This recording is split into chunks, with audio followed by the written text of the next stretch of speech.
and it's great to have you here this morning. And before we get started, we're going to turn and do a pledge, if you don't mind. Over there. You'll lead us in a pledge. Pledge to Rob. I pledge allegiance to the flag of the United States of America and to the republic for which it stands, one nation, under God, indivisible, with liberty and justice for all. So we have 4 or 5 of us today, so we're going to go ahead and get started anyway. We're going to go around the table here and introduce ourselves, and then we'll go around the outside of the room and introduce ourselves. And before I say that, I just wanted to bring attention, like everybody knows, we have a nice long weekend to get a little rest and relaxation, and it's Memorial Day weekend, so get a chance, get to one of the many memorial services that will be going on around the county, and take a young one with you. The more they learn, the better, and then go back and enjoy the rest of your holiday weekend. Okay, we'll start down with you. Good morning, everyone. I'm Councilmember Deborah Fix Sanders, the new PSTA Board Chair. And I'm City Council Member Richie Floyd in St. Petersburg and a member of Fort Pinellas. Good morning, I'm Whit Lanton with Fort Pinellas. And I'm Dave Eggers, Pinellas County Commissioner on the MPO as well, and that's it. You all on the TMA. Good morning, Gina Driscoll, St. Petersburg City Council and Chair of the Board for Fort Pinellas. Morning, everybody. I'm Andy Ross. I'm Mayor of Temple Parish and Chair of the Hillsborough TPO. Good morning, Johnny Wong, Hillsborough TPO Director. Lynn Hertak, Tampa City Council and member of the TPO. Good morning, I'm Steve Corman, Pasco MPO Executive Director. Justin Hall, FDOT District 7 Secretary. Good morning, I'm Brad Miller, CEO of PSTA, and welcome everybody to PSTA. Good to be here. Let's start back here. Oh, Alex Winston, PSTA Community Affairs. Good morning, I'm Scott Perry with the Pasco County MPO. Darden Rice, Chief of Planning and Community Affairs Officer. Good morning, Sarah Kipper with the Hillsborough TPO. Chelsea Farrell, Fort Pinellas staff. Brian Hunter, FDOT. Richard Moss, FDOT Planning. Oh, Heather Sobush, Art. Rob Kersey, Banish. Good morning, Katina Cavapes, Florist Turnpike Enterprise, DOT. Good morning, Dr. Franklin with Quest. Bill Johnson, currently the Chair of the Fort Pinellas CAC. Good morning, Nick Uren, Pasco County Engineer. Angela Vila, Pasco MPO. Hi, good morning, Suzette Taylor, Media Relations Group. I'm Amy Vargas with White House Group. Todd Brower with White House Group. Bob Esposito, Hernando Citrus MPO. David Santos, Fort Pinellas. Commissioner Vermont, Fort Pinellas. Nicole Galasso, Fort Pinellas. Wade Carroll with Bonding Company. Carol Henderson with Recovery Epicenter. Again, welcome everybody. Thank you for being here this morning, and we're going to go to our esteemed new FDOT Secretary. Good to have you here.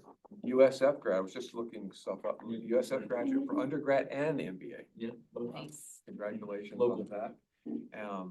And it was interesting. I just read 2 little things. $5.6 billion work program under your watch, and 3.4 million residents that you affect, and 40 million miles a day of travel of residents in this region. Just light work. Yeah, just a little. Anyway, you let make a couple comments. Sure, I'll thank you, and I'll keep it short. Obviously, David retired recently, and David and I worked together for a while. A lot of ideological things we share, and there's a few things that we differ in. So maybe I'll spend the time talking about where I differ. I really rose up through the government side. So building relationships with all of you and others was really where I cut my teeth. Transportation was kind of the secondary thing that I learned. So priorities, safety, safety is probably the largest investment that we make.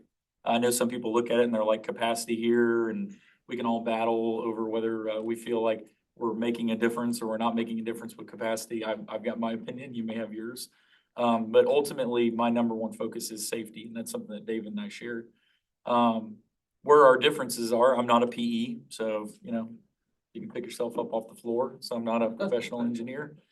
So, you know, I look at things more from a business standpoint. So, I focus on efficiency. I focus on, both from a financial standpoint and a time standpoint.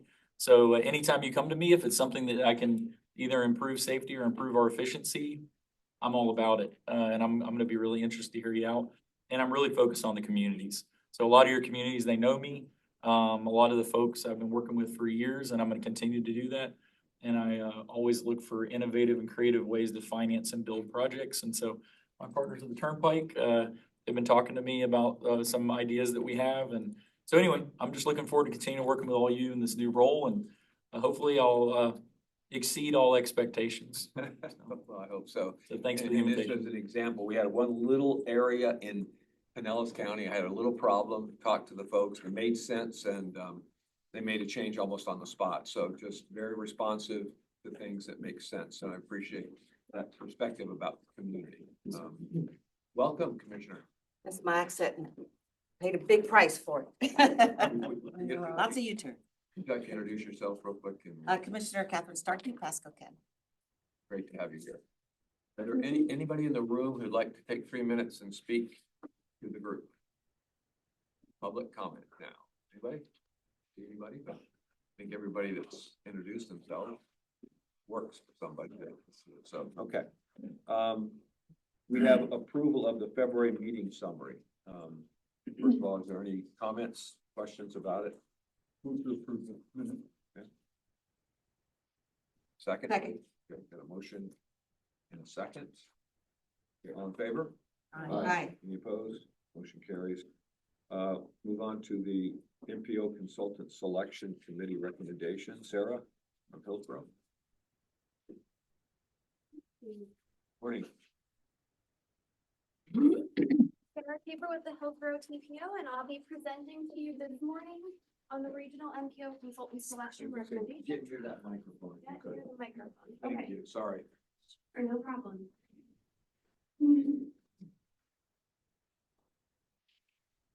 Okay, so an overview of how we got here.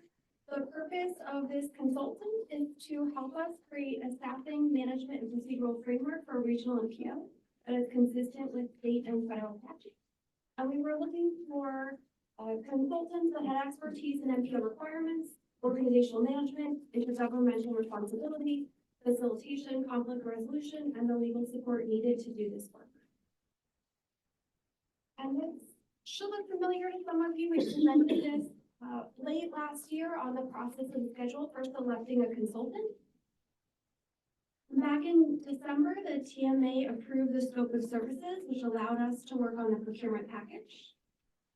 In February, the Hillsborough TPO, which is the recipient of the agreement with the state to have the funding to support the consultant, released the RFP.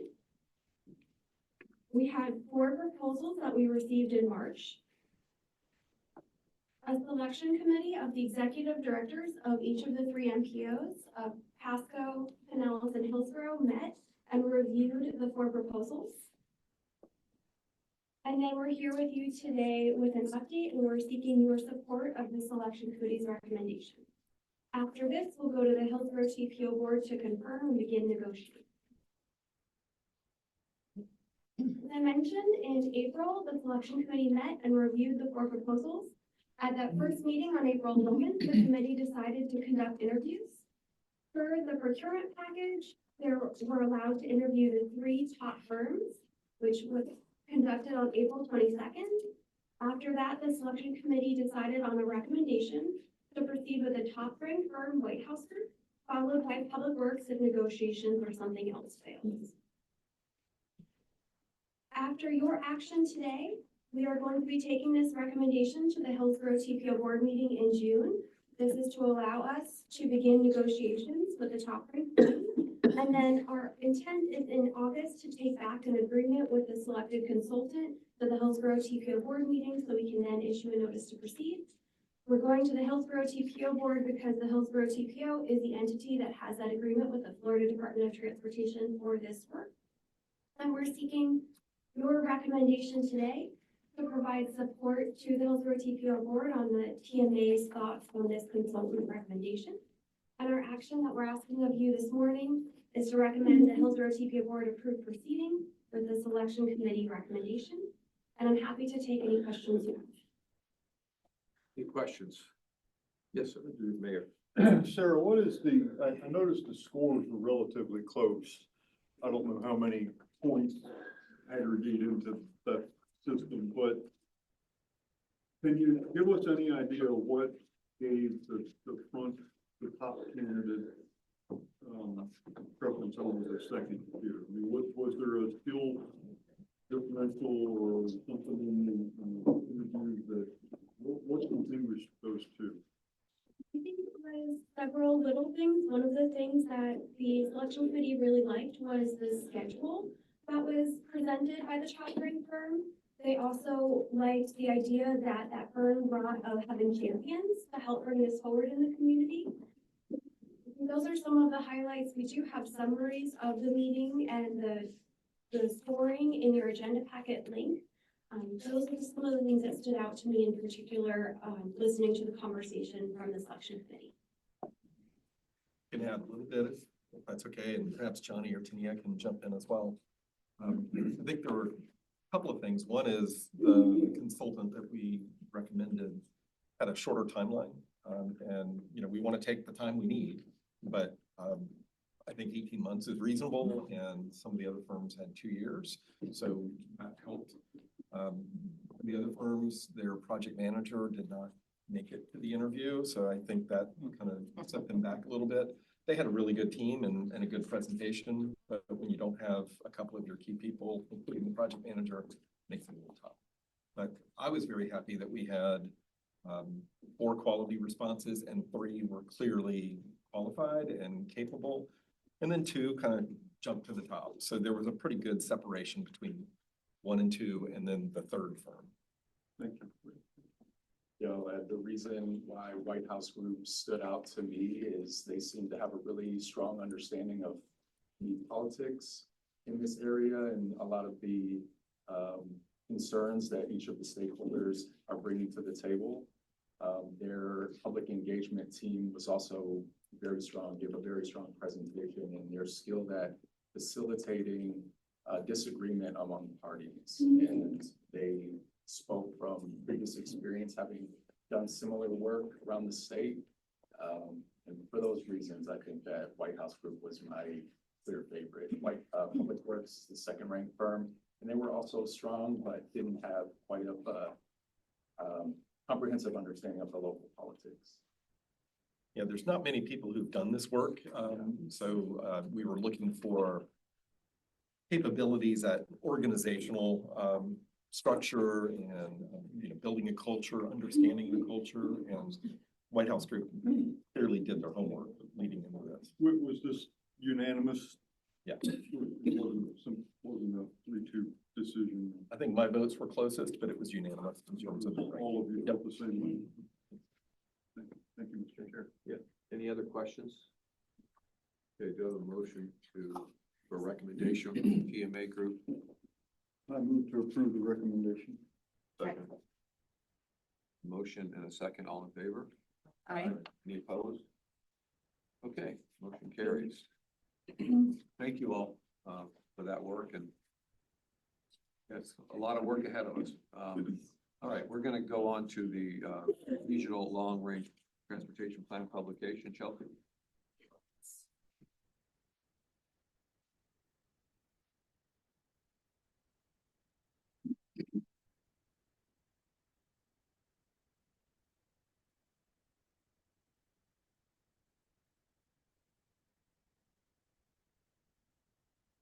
I'm going to walk you guys through the regional long-range transportation plan publication. It is included in your packet in full, but I'm just going to walk through some highlights for you.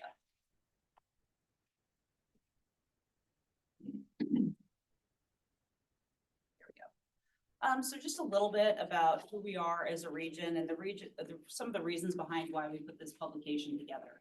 Obviously, this is the TMA Leadership Group, the subset of the broader Suncoast Transportation Planning Alliance. But we have over 7 million people, over nearly 3.5 million jobs, 30,000 miles of roads. Our planning and our transportation does not stop at the county line. And this publication really helps highlight some of those regional priorities and talks about the work that we do as a collective. And we're not just planning for today, we're planning for tomorrow. We know that we're a very fast growing region. We are one of the top 20 most populated regions in the country, one of the fastest growing. And our long range transportation plans that we do individually as MPOs all need to work together to make sure that they're not just stopping at the county lines. So in 2050, there we go. This is the 2050 population projections for each county and how many each county in the region plans to add. Collectively, we're looking to add about 2 million more people between now and 2050. So a total of just over 7 million people by 2050 in the region. When it comes to employment, we're looking to add more than 1 million new jobs to the region, bringing us to about 3.4, 3.5 million jobs here in Tampa Bay. You can see how they're broken out by county right there. So the document doesn't just lay out some of the future plans, it also talks about the successes that we've had because of our collective advocacy and how we've worked together. This is just a small example of the number of successful projects that we've brought to fruition because of us working together. That includes everything from trail projects like the Courtney Campbell Trail to major road projects like the Howard Franklin Bridge replacement and widening of the Suncoast Parkway, and also the Tri-County Trail, I-75 expansions. We've seen successful projects happen throughout the region, and we really wanted to make sure that they were being highlighted somewhere. And so that's what the regional publication is intended for. The publication also identifies some of our current efforts, like exploring the feasibility of intercity passenger rail along the I-4 corridor, showing support for the Withlacoochee State Trail and other major trail projects throughout the region, and also how we come together to prioritize projects through the Transportation Regional Incentive Program or the TRIP program. Chelsea, 2 slides back. Yeah, one more. Project success is just examples, right? Yeah, these are just examples. Yeah, because I still think one of the biggest ones we did as a region was the I-275, State Road 60 interchange. Yes. And clearly that would not have happened had it not been for the 3 counties and the major cities all involved in bringing that across the finish line, and the money stayed here. And it was a hard one to let go during that time when we were really downsizing in terms of projects, but then it was one of the first to come back because of its importance. So anyway, I just wanted to highlight that one. Thank you. We also have vision-driven priorities. So what you'll see in there is a list of the priorities that are approved every year by this body that really show how we're going to be funding transportation improvements as a region going forward to help us reach that vision that we have for the region. One of those being the State Road 60 interchange, and that is listed out in the document. So really just the publication that's in your packet, it's really there to highlight our successes, lay out the vision for the future, and really just communicate with the public and other elected leaders that may not be on this board. What are those shared transportation priorities that are supported by everyone for the region? And that's really all that we have for you today. Just wanted to give you a little background on the document that's in there, and I'm happy to take any questions. I think it's also worth pointing out that this document is based on the adopted long-range transportation plans of all of the 6 MPOs that cover this area. So it didn't go beyond what was in those plans, but there are some opportunities I think that all of us have to further refine and advance some of these ideas, particularly with Secretary Hall coming on board, and just using the infrastructure that's already being built, that's already here to get that efficiency and interoperability for transit and for other things. So this isn't the end, even though it's 2050. It's a continuing work in progress. Anybody else on the questions, comments? Okay. one thing I also just want to point out, we didn't really talk about it with the selection of the consultant, but we will be having some public outreach and town hall meetings associated with the regional merger discussion, and having a document like this that's quick, easy handout, quick reference is really valuable for the legislative delegation and for others to show that we are coordinating, we are working together. And so that's the purpose of the publication. I like the part about the consultant that you said that you found them to be perhaps good at mediating differences. Because as we go through this, we're gonna have all kinds of discussions and arguments and debates, and as we look through it, so it's gonna be important to have that person kind of keep us in the lanes if we can, so. All right, we're gonna move on to the Bright Line Station Area Study, Sarah. Sarah Hillsborough TPO staff, and I'll be presenting on the Bright Line Stationary Area Study that the Hillsborough TPO began earlier this year.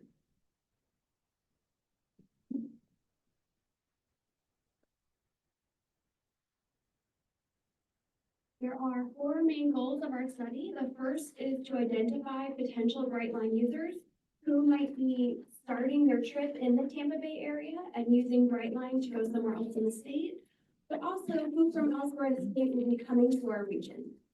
And thinking about what those users might look like, why are they coming or going the way they are, so that we can prepare for their trip. We'll be assessing demand for multimodal connections to key destinations, thinking about where are they going? Are they going on a cruise? Are they going to the beaches? Think about what that might look like. And we evaluate mobility and infrastructure improvements, and then develop an early action plan for funding, planning, and stakeholder coordination.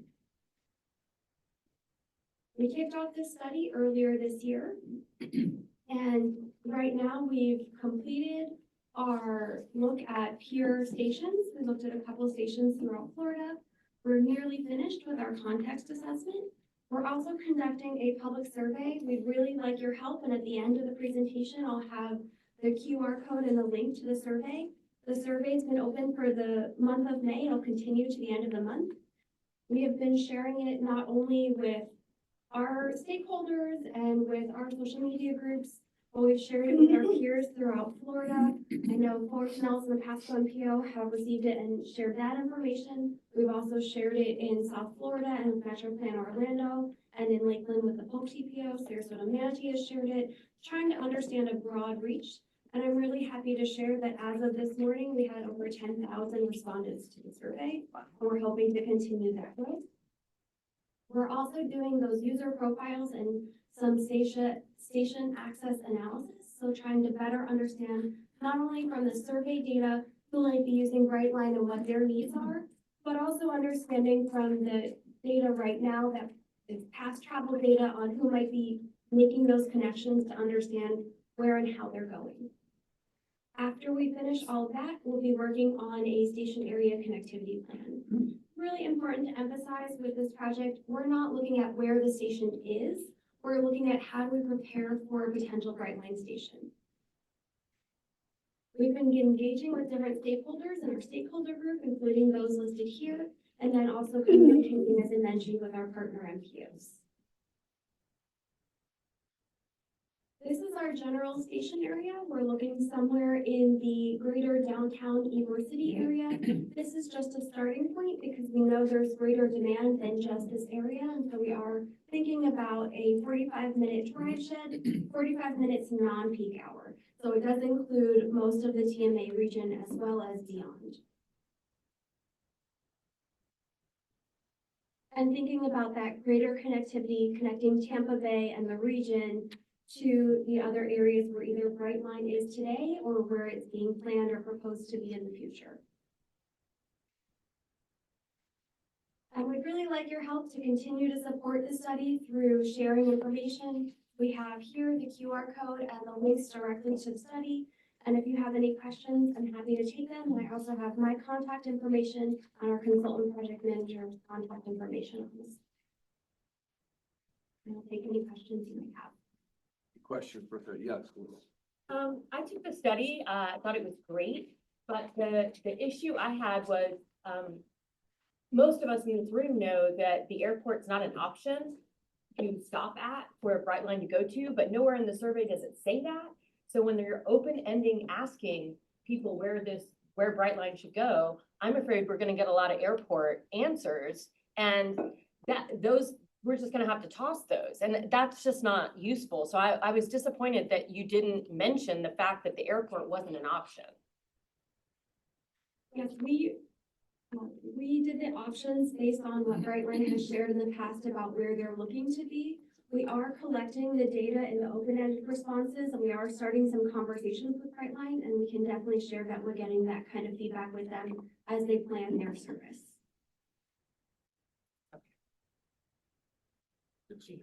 No, go ahead. It might be helpful to take that information, and if you do see a strong response regarding the airport, couldn't that information be used to consider ways to connect from Brightline? And really, I think that can tell a great story about the need to create a connection between Brightline and the airport. Definitely, and we have shared with Brightline that we're going to share the survey results with them, and we're also looking at some of those next steps of where the demand is, whether it's for Brightline or some other kind of transportation option. So we'll definitely be looking at that. Yeah, I think it's actually good to see that information, so we have the whole picture. Thank you. Thank you. Mayor Russ. Thank you, Mr. Chair. So Sarah, you kind of talked a little bit about my question, but I'd like a little deeper. Where is Brightline themselves in this? I mean, certainly we as a region have a lot of skin in the game, the city of Tampa and all the entities, but where's Brightline in this? I mean, ultimately, this is their thing. Are they paying for this? Or are they engaged in this? Or are we just doing this and then we're gonna give it to them and they may look at it, they may, Sure. So the purpose of our study is to prepare for a potential Brightline station coming to the Tampa Bay region and to the city of Tampa. So we are not focused on where exactly the station is, because that's a Brightline business decision. But what we are trying to do is when Brightline comes, be ready so that people can walk, they can bike, they can take rideshare, they could drive, take transit, whatever mode of transportation they're going to take is ready, and the infrastructure is there in place on our end so that when they're here, people who arrive in Tampa have a way to get to their destination. Brightline is having conversations with us, and we have had some communications with them to try to understand a little bit about their plans, and we're going to be continuing those conversations with them so we can better understand what they're looking to do. But our hope is that the survey will provide, and the study will provide insights that will help us continue to be prepared with connectivity and also understand things like what we're seeing from the survey about demand. Having over 10,000 responses is really great, and we hope those numbers continue to rise. That tells us that people are really interested in some kind of Brightline solution or something like it. It also tells us more about where people are looking to go and how they're looking to travel. So I think regardless of what happens, we're getting some really good information and setting ourselves up to prepare for future infrastructure investments. Well, I'm conflicted in how I feel about some of this. I mean, I'm very pro Brightline, don't misunderstand me. But this is a private entity. Are we doing their market research on taxpayer money to do if you're gonna build a theme park, the government doesn't do the studies for you, you do the studies. And so certainly the city of Tampa in particular has probably the most stake in this, is where the station would be and the planning around that. And I certainly understand that. But if Brightline's doing their own thing, we don't have any assurance that, at least I don't think we do, that they would even come where we think they ought to come. They might, we might say, here's a good spot in Eastwood, this would be great. We don't want to go there, we want to go here. And I think that's where, with this study, we're looking to not tell them where to go. We're looking at that big study area exactly for that reason. We're not telling them this is where you should be. What we're trying to do is say, okay, we think they're going to be here. We need to be thinking about what kind of public transportation goes into this area. What kind of bicycle facilities are there? What kind of demand is there for people to drive and drop people off? Can they circulate the area? Because even if, like you said, Brightline is a private company and they are going to be doing what they're going to do, we want to make sure that the network around there isn't negatively impacted and that we're thinking ahead so that when they do come, we're prepared and we're not studying it after they're here and having all of those impacts happen of trying to think about what the infrastructure is while they're there. And Mayor, to your point, unless the model's changing, at least the early models that I saw was that they are building the infrastructure trip. I mean, they're getting the right of ways along the way. And then in exchange for them fronting the money for that, there's some kind of development right around stations that they get. So I think there's going to be some negotiations in terms of location, in terms of, you know, well, this station doesn't have much development right. So, you know, that kind of thing. So there's going to be that kind of interchange or interaction, I think, and negotiation as we go along. But I think for us to be prepared to see what we prefer, I think we can bring that to the negotiating table. At least that's the way I see it. But I would second your comments. I'll put that down. okay. A study like this, the subsequent phase 2 gives us leverage to inform conversations about what's the ideal location for the Brightline station. While you're right that they're a private entity, there's no guarantee that they will follow our recommendations. The role of the public transit operators is to make those first mile, last mile connections. So there's technical requirements that will ultimately decide where the Brightline station is. Once the passengers arrive at Brightline's private station, then it becomes our job to make sure that we get the passengers to where they're heading. So I do see this as in line with our long-range planning efforts. And while I'm very sympathetic to the concern about public entities funding private enterprise, this entire project is going to be a partnership. We know that. Yeah, I don't know if you remember when high-speed rail was talking about 2008, 2009 era, the big criticism was, well, what are you going to do when you get the high-speed rail? There's nothing to connect. So this is really looking at those connections. So I think there's a lot of value, and I encourage folks in Pinellas and Pasco and other parts of the region to respond to the survey. I just did it. Yeah, Very quick. I shared it. We're sharing it because we're really keenly interested in how you get people who are using Brightline to beach, to the airport, to downtown St. Pete, places in our county too. It's a catalyst, and you know, something like this project, the major investment, major private investment. Although they have gotten a ton of public money at the Orlando International Airport to build that terminal, so it's not all just private. So I think there's an opportunity for us to look at connectivity across the region. Right now, they're focused on building stations in the Treasure Coast and Brevard County area. You know, these things could break, and any time they could say, here's the pivot to Tampa. Do we have a sense about this stations that they have development rights around versus the stations that they don't, but still need to be in that area? Are we getting a sense of that? They're not getting granted development rights. That's a negotiation they're having with local governments. So Palm Beach County, we toured the Brightline in West Palm Beach.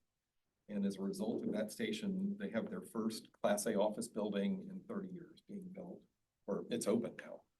So there's an opportunity for that kind of reinvestment around the station. My son has a lot of development around that station and West down Palm. there. Yeah, yeah.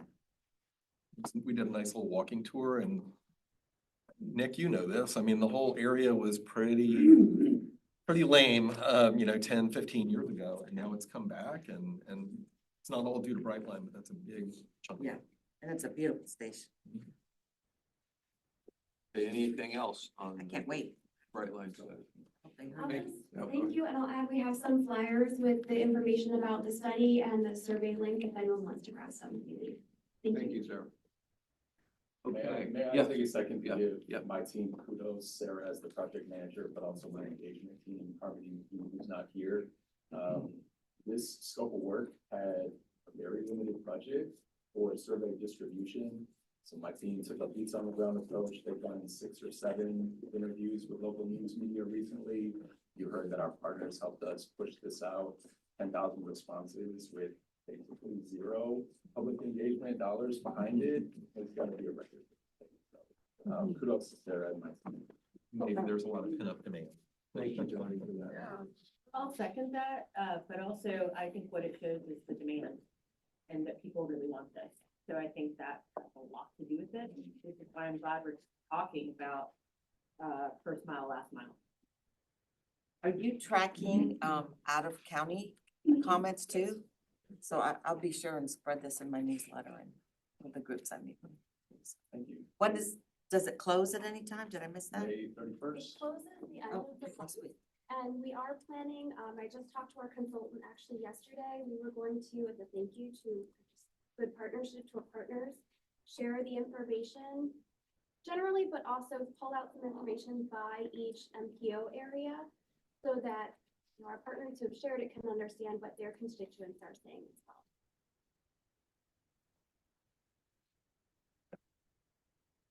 Okay, anything else? We're gonna move on to item 6. Got some other business. Well, we've got a guest here. So we have a new CEO of the Tampa International Airport. And I think we'll transition to have Michael Stevens introduce himself. Come on up. Welcome. Good morning. Glad to have you here. So good morning, everyone, and thank you for that introduction. My name is Michael Stevens. I'm the CEO of Tampa International, your airport, America's favorite airport. And I'm absolutely delighted to be here this morning and very much interested in the conversation of connectivity, particularly the conversation about Brightline coming in. As you know, during these last month and a half since I've been in the role, that is one of the areas that I believe at Tampa International we have a very significant invested interest in. We contribute about $11 billion to the regional economy. And to be able to connect people beyond the footprint of the airport is incredibly important, not just for the travelers that use Tampa International, but also the 10,000 people that work on that campus. Everyone that makes sure that we're safe, from TSA agents to air traffic controllers to the people that run our food and beverage entities. So it's very, very important for us to be able to connect those folks here. So in as much as I can help shape this conversation and lean into this conversation and bring some ideas to the table, I'm happy to do that. By way of background, I previously was in a leadership role at Hart for about 6.5 years before I went to the Aviation Authority. I've been there for about 9.5 years as the general counsel, and I had a couple of other areas. But I also used to be an air traffic controller for a period of time in my professional career as well. I say that simply to say that all of those modes of transportation and connectivity are absolutely instrumental to this region. And I will just end with this. If we are going to continue to grow, if we're going to continue to be competitive, particularly Tampa International, where we're expecting 10 million more passengers to come through that footprint within the next 10 years, this is going to have to be an issue that all of us in this room lean heavily into, and I'm here to help in any way that I can. Well, again, welcome. It's refreshing, even the few comments that you had. So it's great to hear those thoughts. And you, of course, are welcome at our meeting anytime. We'd love to have you get that perspective always. I have to leave you. Please stay. Oh, no, you stay right. Any questions? Welcome. We look forward to partnering with you and working together on regional connectivity. So thanks very much for being here. Okay. Joint BCC meeting update. The two thoughts of the county commission, Pinellas, Pasco, and Hillsborough. For years, we've tried to have that joint group together, and I'm not sure what energized it, the right people in the right place. COVID, I'm not sure what galvanized the efforts between the 3 executive directors and the commissions. And we finally started having some meetings. We've had them for now a couple of years, and we have like 3 or 4 conversations at each of those meetings. And as we've kind of grown, we're like standing up now and not sitting down. We're standing up and talking to each other. We realized that there was some folks that were missing at the table. So what we decided was going forward that we're going to try and make sure that our largest cities in each of those counties are at the table for that discussion as well. As we continue to talk about regional activities and regional cooperation, it's important that St. Petersburg, Tampa, largest city, whatever that largest city is in Pasco, and I'll defer to Mike. Zephyr Hills, the large metropolis of Zephyr Hills. But we're gonna have a representation of, I think it's important to have those folks in the room, so I'm looking forward to that. And without getting into all of the details, because there wasn't that much, but the signals that I've been hearing elsewhere, but also at that meeting, were that we kind of looked at 25-member board for the 3 regions. I'm hearing from a lot of people, it's too big. So it needs to be more manageable. It needs to be smaller. And I said, well, that's fine. We've kind of come up with 25, 23 electeds and 2 from the ports. If you go down to say 15, you just have less representation. So it becomes a little bit more challenging on that side. And if you're trying to incorporate your entire county, it becomes a little more challenging. And maybe for Pinellas, it's even more challenging because we have the 24 cities that we deal with in some regards. But that was the message. Make it smaller, make it more manageable so that the folks that are interested can reach out and have conversation with maybe 11, maybe 15, but not 25, too many. Commissioner. Yeah, I think the meetings are absolutely wonderful. And there were a couple members that spoke up about that number. But it seemed to me that they were members who hadn't been sitting around while we discussed it. So we don't always know what's said back at, their county commission meetings. I don't know how to overcome that. I hate to move backwards. I just want to keep moving forward. But I think that our secretary over here is going to play a key role in this because I think Secretary Gwynn really helped soothe a lot of fears. And I heard it again at that meeting from people who hadn't heard as much as we have, that your local federal money is going to stay there. It's not at jeopardy if we become a regional MPO. And I think probably that's the most important message to get out, is that this is not about your local projects, but this is about projects that affect the region, and that we speak together with one voice so we can bring that federal money down because we're missing out. So, well, again, I don't know that, I think as we're going through this, we're gonna hear different things and we're gonna stay on path. And a little iterative process to kind of look back, and I don't think it sets us back months or anything. I just think just trying to pass along educated or folks that aren't as educated on what's been going on, those initial thoughts. So, Mayor, did you have Yeah, thank you, Mr. Chair. I echo Commissioner Starkey's sentiments, as I hope we don't go backwards on this. And I also agree that many of the people, it wasn't at the meeting, but many of the people who comment, well, that's a really large board. It is. But we've all been in this room when we had these discussions, and I think we landed on a good plan. If we go back and try to peel this down to 12 or 15 people, I guarantee you're going to lose the support of all these smaller cities and their constituents. Because as the vice president of Suncoast League of Cities, I spend a lot of time with these smaller cities, most of them in your backyard. And you're just, I don't know that you have their support now, but you're certainly not going to get, we are not going to get their support for this merger, and they're going to talk to their constituents about that. The biggest concern about this, as we've heard from day one, is how much local control are we going to lose, right? I mean, Hillsborough County, Tampa's concerned about that. Plant City's concerned about, and all the cities are concerned about that. That's been the number one thing, is how much local control are we going to give up by giving Pasco and Pinellas a voice. And so this to me, this will be the death knell if we go back and take their representation away. But and to your all's point, that we've been having the conversation, others haven't. death knell, that word wasn't used with too large of a group. But I think we didn't really have an opportunity to get into the discussion about representation.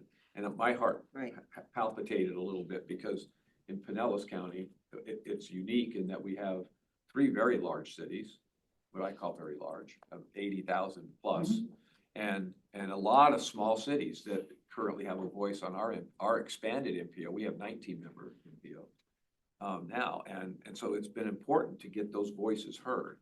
So we just have to kind of smooth out how that communication will happen, you know, how that's going to happen. So I'm not saying that we do it. I'm just passing along the concerns that were voiced, and that representation versus streamlining. And I think representation is so important. I agree. I'd hate to lose that, but just the thought. Sure, if I may. Yeah, just to provide a little bit of context, the regional merger was not on the agenda for that meeting.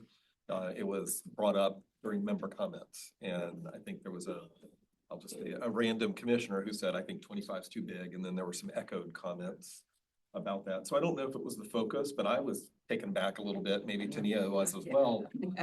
We thought we had consensus, and clearly we've got to do a little bit more. One of the things that we liked about the consultant that we selected for this is that they put that affirming the apportionment right at the beginning of their scope of work. So that would carry the momentum forward of what we've been doing. We get that settled so that we can focus on other issues, because that's a big one. So that helped. And then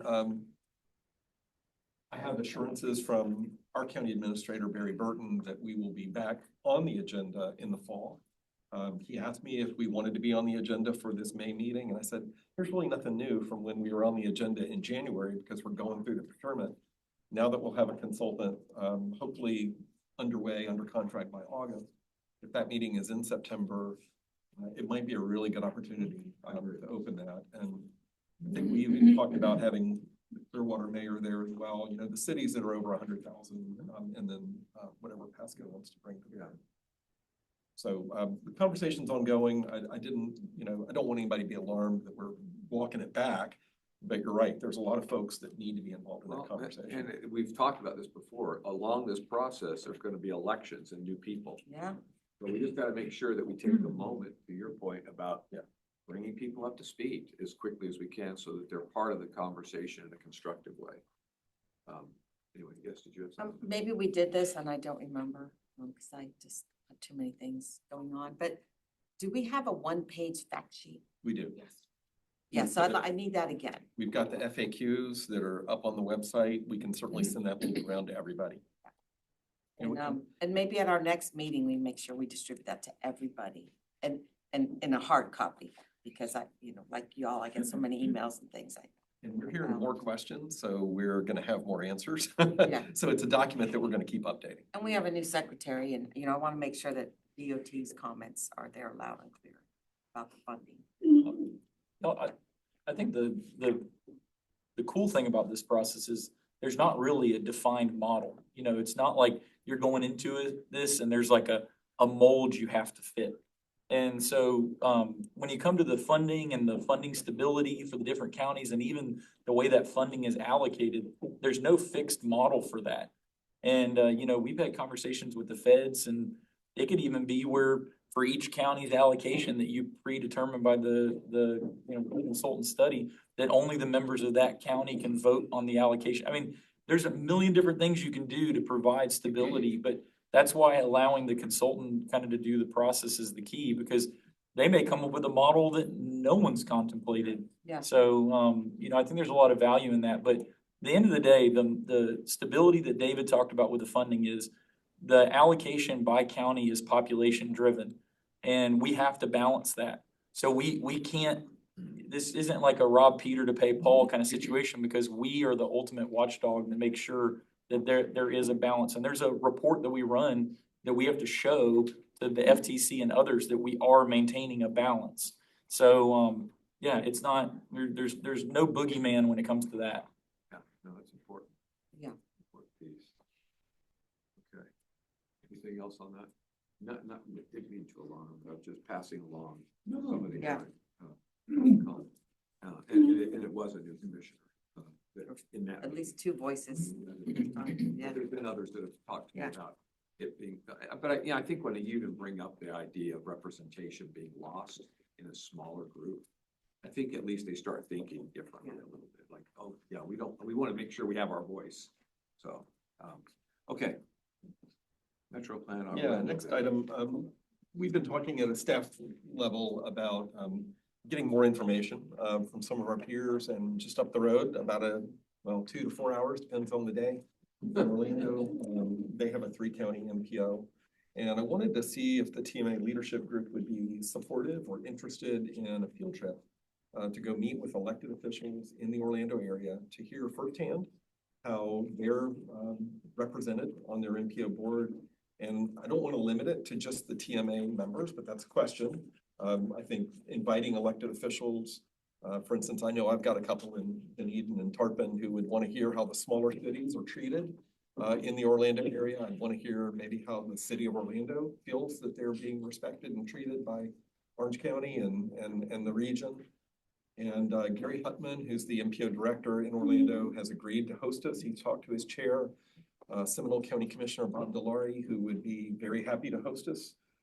And if you all are open, we'd be looking at doing that maybe sometime in the early fall after we have a consultant on board. Still logistics of getting over there are in question. Maybe Brad will provide us a bus. But we'll see about how we get over there. But maybe having a panel discussion, a roundtable discussion with their board members and our board members, making about a half day of it. We can provide some questions, maybe have a working lunch. But just wanted to see if that's something you all would be interested in, having us work out some details and come back to you with schedule.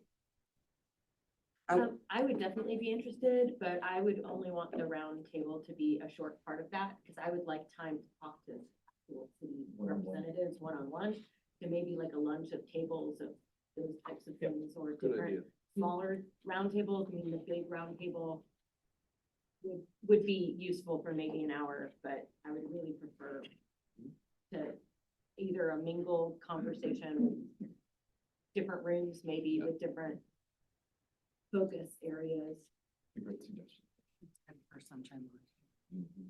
Oh, yeah, we would definitely have to advertise this meeting and make it a public notice, yes. For sure. And yeah, make sure that if we have a joint bus that we have, it's always good to have a press representative. Just you're obviously wanting to make sure that the appearances are all.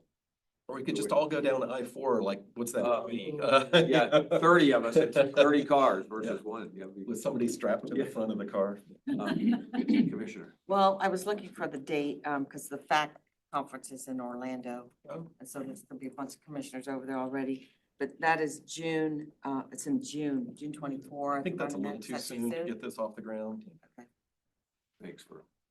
Yes. Well, I think that's a terrific idea. I'd love the opportunity to talk with them. I mean, that's a great idea. Yeah. They've been doing this since about 1998, and they've got some bumps and bruises as a result, but it seems to be a pretty smooth operation. And well, there's probably a lot of other valuable exchange that could take place if, like Councilwoman Burtak said, if we got an opportunity to just kind of informally mix with. Yeah, different kind of interaction. Great idea. Okay, I'll make a note of that, and we'll talk to Gary. And he wanted me to just get in touch with him after this meeting, and we'll start planning some details. The next item I'll just jump into is the FHWA peer exchange. Johnny, do you want to speak to that, or? Yeah, so our federal partners that have been tracking the merger conversation had a funding request through the feds to organize a peer exchange.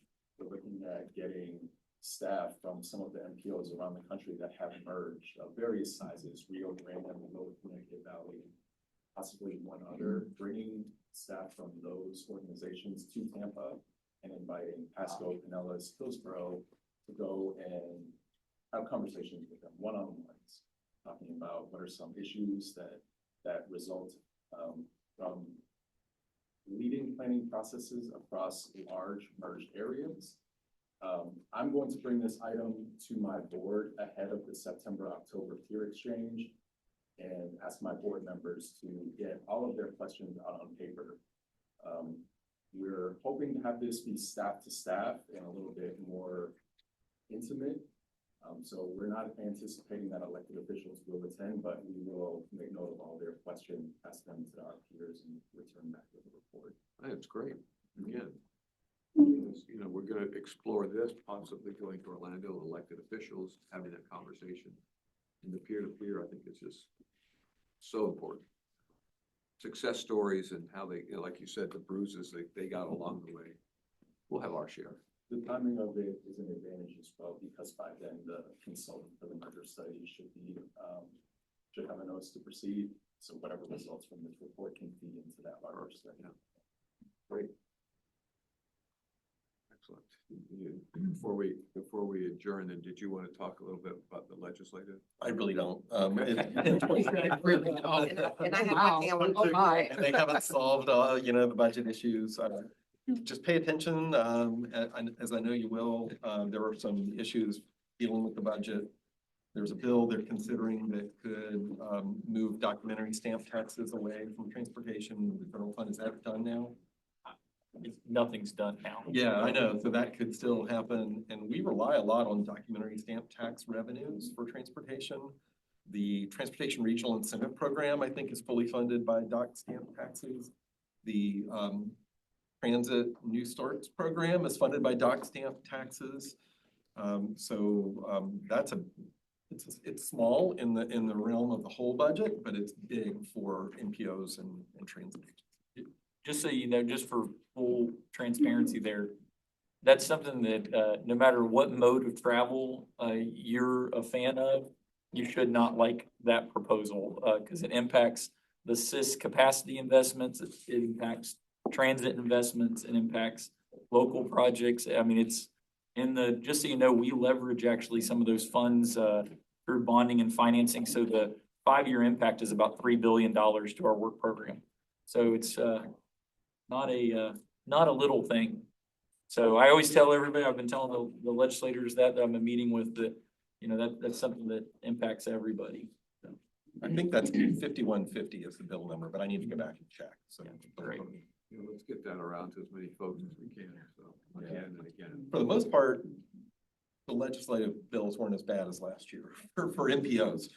There's some new requirements for us, and we're going to work with FDOT to focus on some performance measures, but we're good with that. There'll be a lot of successes, I believe, once the dust settles to be able to discuss. This isn't legislative, but we've seen some of our partners in Hillsborough County's discretionary grants are now starting to move forward. You recall that there was a pause and a lot of the grants that were awarded just hadn't moved forward. We heard just yesterday, one of Hillsborough counties is advancing. We're really hopeful that the PPP, I forget what that stands for, but we brought this to you last year. It was $1 million award that Hillsborough is going to receive, and we're going to use that to align the prioritization processes of the 3 boards. Okay, so it's not a guarantee that PPP will advance, but since others are, we're really hopeful. Yeah. I know that it's 10:30. I want to be mindful of the next meeting.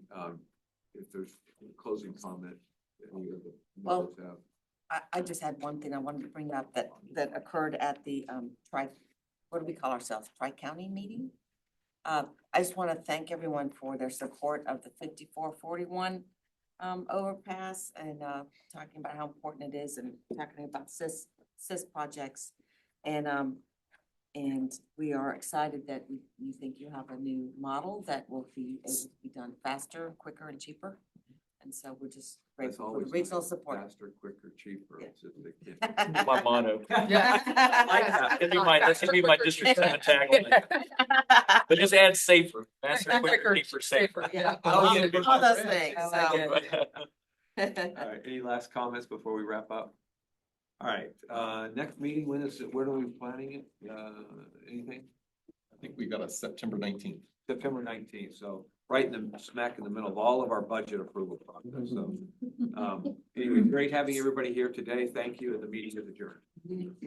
Real quick, I know we adjourned one thing. So we had those additional